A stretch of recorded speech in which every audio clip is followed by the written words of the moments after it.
जय श्री कृष्ण। कैसे हो सभी? आशा करती हूँ आप सभी आनंद में होंगे, मस्त होंगे और व्यस्त भी होंगे। होली के विषय में बात करेंगे आज। देखिए, अभी ना 24 फरवरी से होलाष्टक पड़ेंगे। होली के 8 दिन पहले होलाष्टक पड़ता है।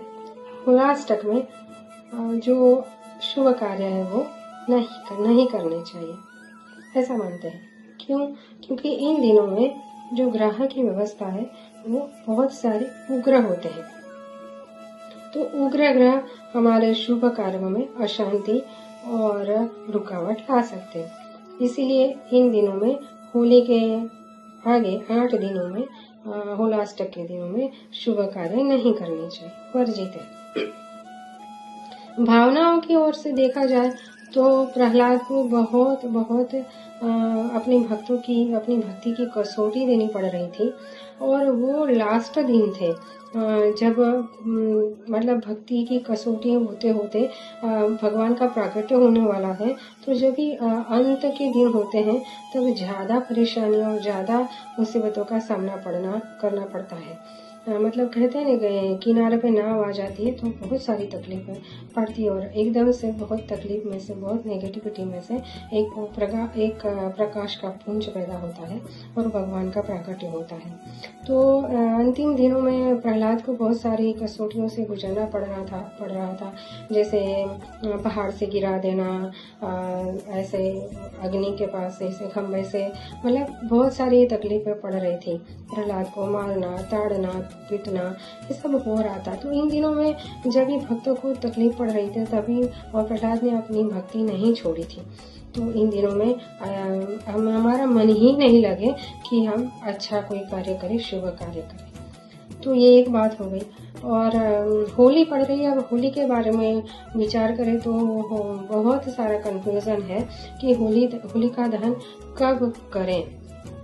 होली पड़ती है फाल्गुन मास की पूर्णिमा के दिन हर बार। तो इस बार फाल्गुन मास की पूर्णिमा आती है 2 मार्च को और 3 मार्च को, 2 दिन आती है। तो 2 मार्च को शाम को 5:55 से लेकर के 3 मार्च को शाम को 5:07 तक की पूर्णिमा रहेगी। अभी 2 तारीख को पूर्णिमा माने कि 3 तारीख को माने, ये प्रश्न हो गया। तो 2 तारीख को पूर्णिमा इसीलिए मानते हैं क्योंकि जो कोई त्योहार होते हैं चंद्र के रिलेटेड होते हैं और कोई त्योहार सूर्य के रिलेटेड होते हैं। तो जो सूर्य के रिलेटेड होते हैं उनको सुबह का माना जाता है, और जब भी जो चंद्र के रिलेटेड त्योहार होता है, मतलब चंद्र व्यापक त्योहार होते हैं, वो चंद्र को ध्यान में रख के मनाया जाता है। तो पूर्णिमा है वो चंद्र का त्योहार है। तो हमें चंद्र कब मिल रहा है? 2 तारीख को शाम को चंद्र मिल रहा है। 3 तारीख को जो शाम को तो चंद्र मिलेगा नहीं, क्योंकि जो 3 तारीख को शाम को तो प्रतिपदा का चंद्र होगा। तो पूर्णिमा का चंद्र तो 2 तारीख को ही है। तो उस हिसाब से हम जाएं तो पूर्णिमा हमें 2 तारीख को मनानी चाहिए। अब ये बात हो गई क्लियर कि पूर्णिमा कब मनाए, लेकिन होलिका दहन कैसे करें, क्योंकि उसी तारीख उसी समय पे जब पूर्णिमा पड़ रही है, पूर्णिमा शुरू हो रही है 5:55 को, तभी से भद्रा का समय भी शुरू हो रहा है। भद्रा भी आ जाएगी, भद्रा व्याप्त समय है वो। तो भद्रा 5:55 से लेकर के वो दूसरे 3 मार्च को 2 मार्च को शाम को 5:55 से लेकर के 3 मार्च को सुबह 4:30 तक भद्रा रहेगी। माना 11 घंटे, करीबन 11 घंटे 30 मिनट तक वो भद्रा रहेगी। भद्रा में होलिका दहन वर्जित है। भद्रा कौन है? भद्रा माना शब्द होता है, भद्रा का अर्थ होता है शुभा, मतलब वो शुभदायिनी है, शुभ देने वाली है, लेकिन उग्र है। भद्रा शनि की बहन मानी जाती है, यमराज से भी रिलेटेड है। तो भद्रा के समय में भी अच्छे कार्य नहीं किए जाते। तो होलिका दहन भी हम भद्रा के समय में नहीं कर सकते शास्त्रों के अनुसार। तो हमें क्या करना चाहिए? देखिए कंफ्यूजन कितना सारा है। और 3 तारीख मार्च को चंद्र ग्रहण भी पड़ रहा है। तो आप 3 तारीख को पूर्णिमा लेकर के चलते हो तो शाम को एक तो चंद्रमा प्रतिपदा का मिल जाएगा और चंद्र ग्रहण भी 3 तारीख को 3:40 को चंद्र ग्रहण शुरू हो जाता है और सूतक तो 9 घंटे पहले सुबह से ही लग जाएगा। तो वो दिन तो पूरा अपवित्र माना जाएगा। तब होलिका दहन का क्या फायदा मिलेगा, मतलब क्या सात्विकता मिलेगी अपन को। तो चंद्र ग्रहण के बारे में अलग से वीडियो बनाने की कोशिश करेंगे, तो कृपा करके आप सुनिएगा। तो अभी ये बात करते हैं होलिका की। तो होली के दिन की, तो अभी 3 तारीख को तो होली मना नहीं सकते, अब 2 तारीख को भद्रा लग गई तो क्या करेंगे। अब शास्त्र में ये बात भी आई है, शास्त्र में कुछ न कुछ रास्ते निकाले जाते हैं, रास्ते होते हैं, ढूंढने पड़ते हैं। तो शास्त्र में ये माना गया है कि भद्र का एक मुख होता है, फिर आता है उदर का भाग और आता है पुच्छ का भाग। जब मुख होता है वो बहुत ज्यादा उग्र और नेगेटिव एनर्जी वाला होता है, तो वो वाला समय छोड़ देना चाहिए। उदर का भाग भी छोड़ देना चाहिए, पर जो पूछ का भाग है भद्रा का, उसे छोड़ने की जरूरत नहीं। भद्रा में पूछ के भाग में बहुत अच्छे कार्य हो सकते हैं, क्योंकि जैसे ना बोलते शनि ने जाते जाते अच्छा कर दिया। तो ऐसे ही जब कोई ग्रह और कोई विष्टि, मतलब ये करण विष्टिकरण होता है पड़ता है, और उसमें जब भद्रा जाने वाली होती है तो पूछ का भाग होता है, तो उसमें आप शुभ कर्म कर सकते हो। अब भद्रा का पूछ का समय कब मिलता है, रात्रि को 1:25 को। अलग अलग पंचांग में अलग अलग समय दिया है।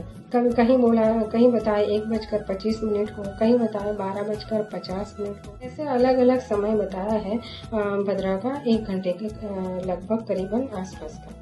तो कुल मिला के हम उसका जो कैलकुलेशन करके जो हम तारण पे आए हैं, जो भद्रा का पूछ का समय है करीबन तो वो उत्तम माना जाएगा होलिका दहन के लिए। मैंने जो सर्च किया उस हिसाब से कि भाई रात्रि को 2 मार्च को रात्रि को 1 और 2 के बीच में आप होलिका दहन कर सकते हो। ये हो गया होलिका दहन का समय। अब होली के दिन क्या करना चाहिए, तो होली के दिन व्रत अवश्य रखें। पूरा दिन व्रत रख करके शाम को जब होलिका दहन होता है उसके बाद आप नहा लो, फिर मतलब आप नहा लो पहले, फिर पूरा होली पूजन कर लो और फिर भोजन कर सकते हो। तो होली के दिन व्रत रखें और पूजा करें होली की। तो होली में क्या अर्पण करें, बात हुई तो क्या अर्पण करना चाहिए। आप होली में सरसों के बीज और काले तिल अवश्य अर्पण करें, उससे नेगेटिविटी जाती है। नारियल, जो पानी वाला नारियल है, पूरा घर में घुमाए ताकि पूरे घर की नेगेटिविटी उस नारियल में आए, और नारियल आप होलिका में दहन करें तो आपके घर के जो हिरण्यकशिपु माना आपके घर की नेगेटिविटी वो भी होलिका में दहन हो जाएगी। और कपूर भी अर्पण कर सकते हैं। कपूर अर्पण करने से आपके घर में सुख शांति समृद्धि आती है, तो ये आप अवश्य करें। अलग अलग राशियों के हिसाब से अलग अलग होता है कि कुछ न कुछ अर्पण करें, लेकिन मेनली ऐसी सब चीज़ें अर्पण की जाती है सभी के लिए। गाय के गोबर के उपले अर्पण करने चाहिए, उससे भी सुख शांति समृद्धि आती है। और ये हो गया कि हम क्या अर्पण करें। सबसे उत्तम बात और सबसे महत्व की बात ये हुई कि छोटे से भक्त प्रहलाद ने छोटा सा था, उसने इतना बड़ा तेज पुंज प्रकट कर दिया भगवान नरसिंह के नाम का। नरसिंह भगवान को प्रकट होना पड़ा।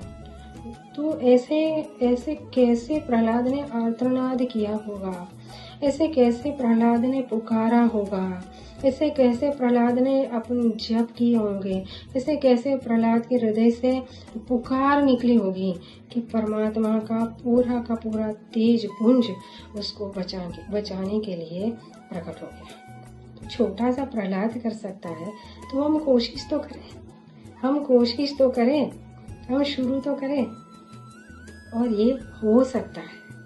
ये हो सकता है कि भगवान प्रकट होकर हमें मदद करने के लिए आ सकते हैं। ऐसे कोई न कोई रूप में, कोई न कोई स्वरूप में भी आ सकते हैं। जैसे हमारी योग्यता, तो हम उस दिशा में जाएं, हम कोशिश करें, दूसरे लोगों से, सबसे, एक दूसरे से कुछ न कुछ सहायता मांगे, वो भी तो ज़रूरत है। लेकिन सबसे पहले ये ज़रूरत है कि हम हमारे कष्टों को, हमारे प्रश्नों को, हमारे समस्याओं का समाधान सबसे पहले ईश्वर से मांगे। जब हम मुसीबत में हो, जब हम तकलीफ में हो, तभी सबसे पहले ईश्वर को पुकारें। आप जो भी भगवान का नाम लेते हो, जो भी भगवान को भजते हैं, जो भी भगवान का स्वरूप आपको पसंद है, उनको याद करें। वो स्वयं आएंगे ही, विश्वास रखिए। ये प्रमाण है, प्रहलाद ने दिया। तो हम करें, कोशिश करें, शुरू तो करें, कहीं से शुरू तो करें। तो होली के दिन होलिका की कथा, तो प्रहलाद की, होलिका की, हिरण्यकश्यप की जो कथा है वो तो सबको पता है। लेकिन उसमें से हमने सीखा क्या? कि हम भगवान का नाम लें, भगवान की शरण में रहें। हम कैसे भी परिस्थिति में, हमें अनुकूल वातावरण भक्ति के लिए मिले चाहे नहीं मिले। प्रहलाद को भक्ति करने के लिए कोई अनुकूल माहौल नहीं मिला था, विपरीत परिस्थितियां थी। फिर भी प्रहलाद ने भगवान का भजन किया, भगवान को समर्पण हुआ और भगवान को प्रकट करके दिखा दिया। तो छोटा सा बच्चा कर सकता है, तो हम नहीं कर सकते? शुरू तो करें। और दूसरी बात ये है कि हम ऐसा मानते हैं कि जब भी होली प्रकट हुई, मतलब होली प्रहलाद जब हुआ, अब होली का दिन आया था, अब हम उसकी बरसगांठ मना रहे हैं। मतलब वो जो प्रहलाद की जो भक्ति है, ये जो ऋषि भगवान का प्रकट है, वो भूतकाल में हो गया और हम अभी उस परिस्थिति को, उस जो घटना बनी है, जो अच्छी घटना बनी है, उसको हम याद कर रहे हैं, उसकी याद में हम होली मना रहे हैं, ऐसा हम सोच रहे हैं। वो थोड़ा सा गलत है। गलत ऐसे है कि भगवान की सृष्टि में परब्रह्म परमात्मा अकाल पुरुष है। अकाल पुरुष परमात्मा में कोई काल नहीं है। तो जो बीत गया उसको हमने, ये इतनी बड़ी घटना को हमने भूतकाल समझ लिया और उस घटना की याद में हम वर्तमान में अच्छी बातें याद करके, उनको याद करके ये होली मना रहे। अच्छी बात है। लेकिन उससे भी आगे और ज़्यादा सोचें तो भगवान में तो भूतकाल और वर्तमान काल है ही नहीं। तो कभी अकाल पुरुष में कोई काल होता ही नहीं, न भूत न भविष्यति, न भूतो न भविष्यति, न कभी भूत है न भविष्य है। तो भगवान में, परमात्मा में, अकाल पुरुष में कोई काल नहीं है। तो क्या है? वर्तमान ही वर्तमान है। समझे आप? वर्तमान ही वर्तमान है। मतलब जो प्रहलाद ने भगवान को प्रकट कर दिया था, 15 अवतार हुआ था, प्रकट हुआ था, वो भूतकाल नहीं बना है, वो भूतकाल हो गया ऐसी बात नहीं है। वो वर्तमान ही है। परमात्मा की सृष्टि में वर्तमान ही है। इसीलिए होली की रात्रि, दीपावली की रात्रि और नवरात्रि की रात्रि, जन्माष्टमी की रात्रि, इन रात्रियों का बहुत महत्व है। क्योंकि ये घटनाएं भूतकाल में चली गई और अभी नहीं है, ऐसा नहीं है। ये घटनाएं परमात्मा की सृष्टि में वर्तमान में ही है। हमारे लिए काल बदल जाता है, हमारे लिए दिन बदल जाता है, हमारे लिए रात्रि बदल जाती है, क्योंकि हम पृथ्वी लोक में रह रहे हैं। लेकिन परमात्मा की सृष्टि में ऐसा नहीं है। परमात्मा की सृष्टि में दिन और रात एक ही साथ होता है। हमारी पृथ्वी पे दिन और रात एक ही साथ है, तो परमात्मा में तो है ही है। सूर्य चंद्र एक ही साथ घूम रहे हैं। तो ऐसा तो है नहीं कि एक समय चला गया फिर दूसरा समय आए, एक तिथि चली गई और फिर दूसरी तिथि आई। ऐसा परमात्मा की सृष्टि में नहीं होता। ब्रह्मा जी की सृष्टि में ऐसा नहीं है। हमारे 100 साल बीत जाए तभी ब्रह्मा जी का मुश्किल से 1 घंटा बीतता है, ये शास्त्र बताते हैं। तो हमें ये सोचना चाहिए कि ये एनर्जी जो वर्तमान में ही है, उस एनर्जी के साथ बस हम कनेक्ट हो जाए। तो हमें भी उतना का उतना फायदा मिलेगा जो प्रहलाद को मिला था। वो था नहीं है, वो है में हो जाए, हम है में आ जाए तो परमात्मा की सृष्टि के साथ, उस एनर्जी के साथ, उस फ्रीक्वेंसी के साथ, उस डायमेंशन के साथ हम जुड़ जाए, बस इतनी सी बात है। तो ये रहस्य मैंने खोल दिया। अभी आप कोशिश करिएगा कि वो वाली एनर्जी, जब दीपावली के दिन लक्ष्मी जी प्रकट हुई थी तो वो थी नहीं थी, है ही है। जो प्रहलाद के लिए हिरण्यकशिपु को मार कर मारने के लिए, प्रहलाद को बचाने के लिए जो भगवान नृसिंह प्रकट हुए थे वो थे नहीं, है ही है, आज भी है। और जो भगवान कृष्ण पर जन्माष्टमी के दिन प्रकट हुए थे, उन्होंने अवतार लिया था। अवतार लेना और प्रकट होना वो दो बात अलग हो जाती है, वो कभी इसके लिए वीडियो बनाएंगे। तो वो भी था में नहीं है, वो भी है में ही है, क्योंकि अकाल पुरुष में कभी भूत और भविष्य नहीं होता, वर्तमान ही होता है। तो हम भी उस वर्तमान में उस एनर्जी के साथ जुड़ जाए। देखिए, जगह कम होती है कहीं जगह पे, तो ऐसा कमरे में किसी को आना होता है तो लाइन में खड़ा कर दिया जाता है कि 1 बाय 1 अंदर जा सकते हो, क्योंकि वहां पे जाने की जगह कम है।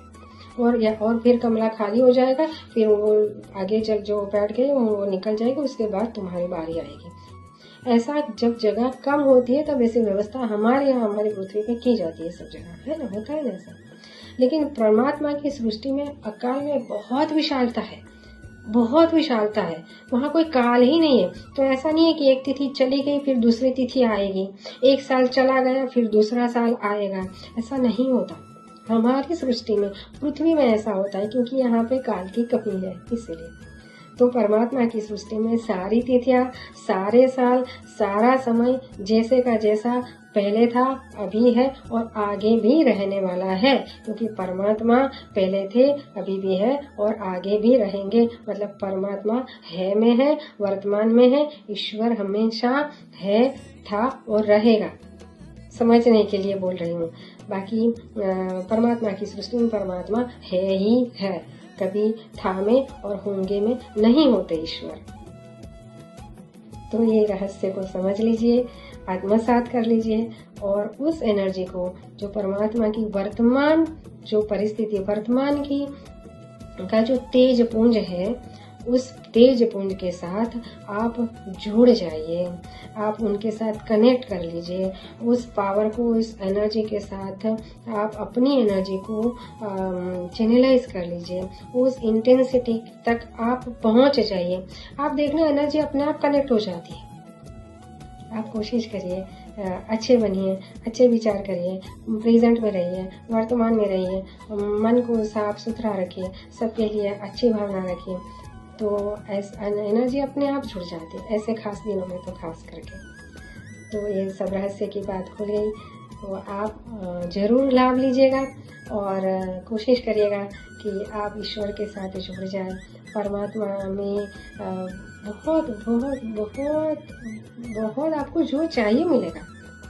आप परमात्मा के साथ जोड़ कर तो देखिए, उस एनर्जी के साथ कनेक्ट होकर तो देखिए, आपको बहुत आनंद आएगा और आप मुझे बहुत आशीर्वाद करोगे, ये मुझे विश्वास है।